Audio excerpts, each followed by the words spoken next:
So let's talk about some of the things that might cause this chronic inflammation or this systemic inflammation, Tyler. I'm glad you went there because a lot of times when people, like myself included, like a lot of times whenever we become aware of an issue, like, all right, I did my 10 minutes of sitting and I'm like, okay, I identified these things. I think I have some chronic inflammation. My brain usually goes to, what should I do? What do I do? Right. And that's also what a lot of people get when they go for like a general, if they go to like the emergency room or whatever to go for whatever reason. A lot of times I talk to family members, I talk to friends, I talk to clients, and they're like, oh yeah, I went to the emergency room and it was because I was feeling this and they gave me this that I need to take and that'll make it go away. But I tend to ask, did they say what caused this? And every single time do they have any ideas what caused this? And every time without fail, no, we didn't even talk about that. It never came up. Right. And so whenever, and it is a good place to start.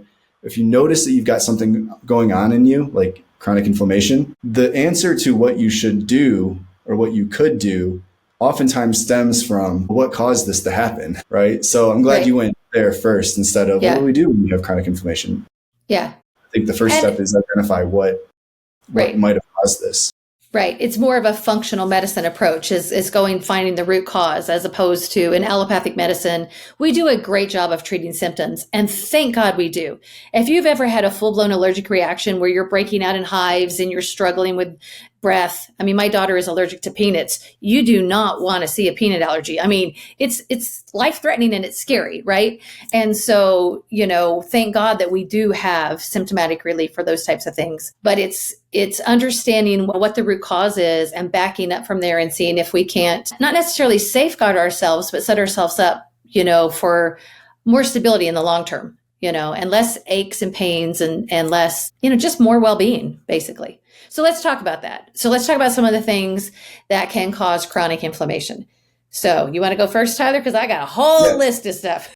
Yeah. I'll just go off of my personal, you betcha, jump in. Right now, there's a lot of things that can cause it. And I know, Stephanie, you've got a good list there. So maybe I might be able to cross a few things off of this, but this is just my own personal experience. Some of the biggest causes of inflammation in my life are one, food allergies and sensitivities. I have a lot. And because I have a lot, I not often, but more often than I should, will just eat something that I have a sensitivity to or that I have a slight allergy to because it's not extreme and it's tasty. So, but I know I'm very aware, okay, this is causing inflammation in my body. And if I eat this thing several times a week, well, then I've just got chronic inflammation. It's not giving it time or space to go down. Another thing is the city I live in is a big city. It's polluted.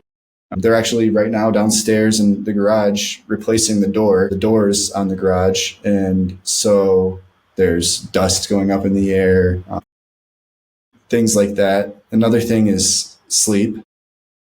I don't get the most restful sleep. It's actually been one of my biggest challenges in my own life. So it's gotten better recently, but it's still more room for improvement. And I've just had so much time throughout my life of poor sleep that it's something that's going to take more than just a few weeks of getting good sleep to catch up on.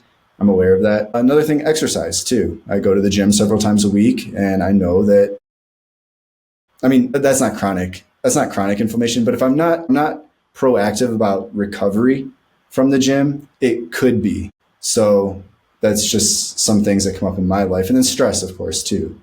Stress is probably one of the biggest causes. Well, yeah, it's all connected. So it is. And that's the thing about this is that trying to separate it out and find one particular thing, that's linking to it, you're never going to do it. We are multidimensional beings and we live in these vast worlds, where our culture is full of all sorts of stuff. But there are things that we know that we can do that can make a difference. And I'm going to go back to the sleep thing. If we don't sleep, our body doesn't regenerate, rejuvenate, and restore. Sleep is actually an extremely productive time for your body. And we live in this hustle culture where we are rewarded for what we can produce. Productivity is number one and rest is kind of poo-pooed. And so it's super important to recognize the role that sleep plays in helping mitigate stress and helping mitigate inflammation, because that's when our bodies are restoring. That's when our bodies takes the time to heal from all the stuff that we've done during the day. So I don't want to underplay that one. And that one's free. It's so funny. We get on these calls and everybody's like, what can I buy? What can I do? Just close your eyes and get some rest. So sleep is a big one. Not getting the proper type of sleep. And if you've been struggling with sleep, there are things that you can do. Pay attention. Are you getting enough minerals in your body? Because minerals play a role in how the brain functions. Choline, magnesium, different things like that. But that is a huge one. And Tyler, you talked about food allergies and food sensitivities, but I want to go back to the diet and talk about how we do have the standard American diet. We call it the SAD diet, SAD, standard American diet, the SAD diet. And the reason for that is that it has a lot of pro-inflammatory foods. So we have a lot of highly processed foods. We use a lot of preservatives in our foods. And those things, when we do them over and over again, can definitely cause our bodies to struggle with clearing out the toxins. And that can cause inflammation, right? Some backup from all of those foods that we're eating that we're not, clearing out all of the toxins from. So our high sugar, highly processed foods are definitely going to play a role. Not just your food sensitivities like Tyler talked about, but we really need to look at what we're eating. Our bodies weren't designed to have highly processed, high sugar foods all the time. A little bit's fine. It honestly, truly is. This is not to demonize, the fun foods that we put in our body, but to recognize that they do play a significant role in our long-term well-being. And sometimes just mitigating that a little bit can have a huge change. I'll work with clients that are like, well, there's no way I'm giving up ice cream. And I totally high five, because there's no way I'm giving up ice cream either. By the way, I make the best damn homemade ice cream on the planet, and you're just not talking me. Oh, it's so good.